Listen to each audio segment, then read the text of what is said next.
Video ini hanya untuk mereka yang punya logika. Bagi yang tidak punya logika, skip aja. Buat saya, ini berita yang sangat penting. Partai Solidaritas Indonesia atau PSI Senin lalu mendatangi Menteri Agama Yakut Khalil Qaumas. Tujuan mereka cuma satu.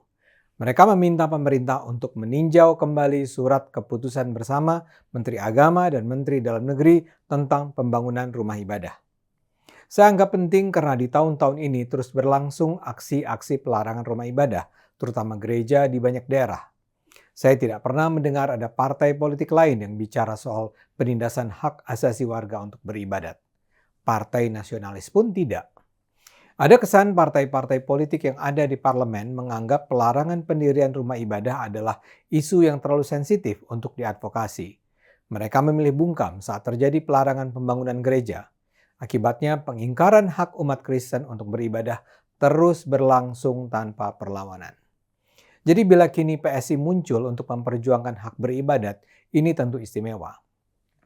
Berita pelarangan hak umat Kristen beribadat tidak jarang terdengar.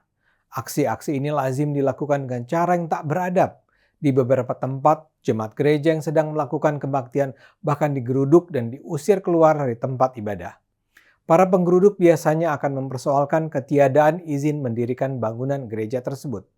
Padahal saat jemaat gereja berusaha memperoleh izin, mereka akan mengalami 1001 kesulitan yang membuat mereka selama bertahun-tahun tidak bisa mendirikan rumah ibadah.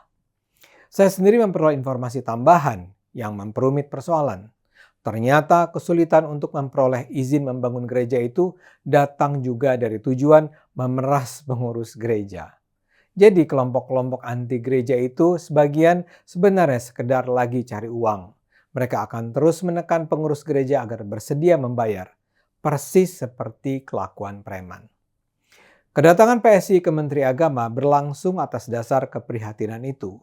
Kunjungan PSI itu dipimpin Wakil Ketua Dewan Pembina PSI Grace Natali. Kalau Anda masih ingat, Grace adalah mantan ketua PSI yang dulu terkenal dengan perjuangannya melawan diskriminasi terhadap kaum minoritas. Dia sempat menghilang dari percaturan politik Indonesia selama beberapa tahun karena dia sedang menempuh pendidikan masternya di Singapura. Sekarang dia nampaknya sudah siap untuk bertarung kembali. Dan kini Grace langsung melakukan langkah yang konkret. Dia dan PSI meminta Menteri Agama meninjau kembali peraturan bersama dua menteri yang dikeluarkan Menteri Agama dan Menteri Dalam Negeri pada 2006 dulu. Menurut PSI, pasal-pasal dalam peraturan bersama tersebut berperan besar dalam fenomena pelarangan rumah ibadah saat ini. Secara lebih spesifik, Grace mempersoalkan diperlukannya rekomendasi dari lembaga yang disebut Forum Kerukunan Umat Bersama atau FKUB dalam proses pendirian rumah ibadah. PSI menganggap persyaratan rekomendasi tersebut sebaiknya dihapuskan karena selama ini menjadi salah satu faktor utama yang menghambat keluarnya izin pembangunan. Ternyata masukan PSI itu disambut gembira oleh Menteri Agama. Yakut setuju dengan gagasan bahwa pendirian rumah ibadah seharusnya hanya membutuhkan satu rekomendasi, yaitu dari negara melalui Kementerian Agama. Dalam pertemuan itu, kata Grace, PSI juga mendorong hadirnya aturan hukum yang lebih kuat, lebih adil dan tidak diskriminatif terkait pendirian rumah ibadah. PSI memang nampaknya serius mendorong pihak-pihak terkait untuk membatalkan ketentuan-ketentuan dalam peraturan bersama itu. Seusai ke Menteri Agama, PSI juga akan datang menemui Menteri Dalam Negeri. Grace berharap bila peraturan bersama itu bisa dikoreksi dalam waktu dekat, ini akan menjadi warisan yang sangat berharga sebelum pemerintahan Jokowi berakhir tahun depan. Sebelumnya, pada awal Maret 2023 lalu, PSI mengajukan keberatan hak uji material ke Mahkamah Agung terhadap pembentukan dan ketentuan-ketentuan dalam peraturan bersama menteri tersebut. Apa yang dilakukan PSI ini memang luar biasa penting bagi mereka yang percaya pada arti penting pemenuhan hak beribadat setiap warga di negara ini. Kita tak bisa lagi membiarkan pelarangan demi pelarangan terjadi. Ada sejumlah penyebab mengapa aksi pelarangan terus terjadi. Pertama adalah masih adanya pemuka-pemuka agama yang terus menyebarkan kebencian terhadap pemeluk Kristen.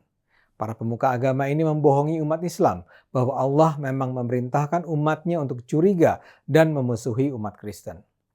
Para pemuka agama ini mengajarkan umat Islam bahwa pemeluk Kristen adalah kaum kafir yang adalah musuh umat Islam. Karena itu pembangunan gereja yang merupakan sarana propaganda agama kaum kafir itu menurut mereka tak boleh diizinkan. Kalangan inilah yang terus menghambat pembangunan gereja di banyak daerah. Penyebab kedua adalah kehadiran peraturan bersama tersebut. Peraturan bersama ini sebenarnya diniatkan untuk menjaga ketertiban pembangunan rumah ibadat. Masalahnya, pasal-pasal di dalam peraturan bersama itu sangat mungkin dimanfaatkan untuk mempersulit pembangunan gereja.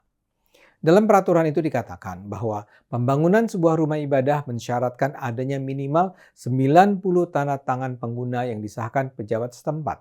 Selain itu harus ada dukungan dari masyarakat setempat yang diwujudkan dalam bentuk minimal tanda tangan 60 warga yang disahkan lurah atau kepala desa. Dalam umumnya kasus, upaya memperoleh tanda tangan warga ini relatif mudah dilakukan. Masalahnya setelah mendapat dukungan dari warga, pengurus gereja masih harus membutuhkan rekomendasi dari FKUB dan Kementerian Agama. Disinilah kerap masalah muncul. FKUB itu diisi oleh perwakilan pemuka agama di daerah masing-masing. Namun, komposisi keanggotaannya ditentukan secara proporsional oleh komposisi pemeluk agama di daerah itu. Jadi sangat wajar bila FKUB di sebuah daerah yang mayoritas penduduknya Islam, sebagian besar anggotanya juga adalah pemeluk Islam. FKUB memang tidak akan menjadi masalah bila para pemuka agama di daerah itu beraliran moderat. Masalahnya di banyak tempat yang duduk di FKUB adalah para pemuka agama berpikiran sempit yang memang menganggap kehadiran rumah ibadah non-Islam sebagai gangguan. FKUB semacam inilah yang menjadi faktor penghambat berdirinya rumah ibadah. Kalau mau dipelajari lebih jauh, pembangunan rumah ibadah sebenarnya tidak hanya datang dari FKUB. Di banyak kasus, walau masyarakat setempat bisa menyetujui pembangunan gereja, namun bisa saja kemudian datang kelompok-kelompok radikal yang memanas-manasi suasana dengan melakukan aksi-aksi massa. Atau kadang juga ada hambatan dari pemuka daerah. Jadi sebenarnya yang jadi masalah bukanlah hanya FKUB, tapi perjuangan PSI untuk memperjuangkan hak pembangunan gereja dengan menghilangkan rekomendasi FKUB tentu sangat bernilai. Kita harapkan saja Kementerian Agama dan Kementerian Dalam Negeri bisa sama-sama duduk kembali untuk menulis ulang peraturan pembangunan rumah ibadah. Ini penting karena umat Islam dan umat Kristen dan umat agama lainnya adalah umat bersaudara dalam Indonesia yang satu. Ayo gunakan akal sehat, karena hanya dengan akal sehat bangsa ini akan selamat.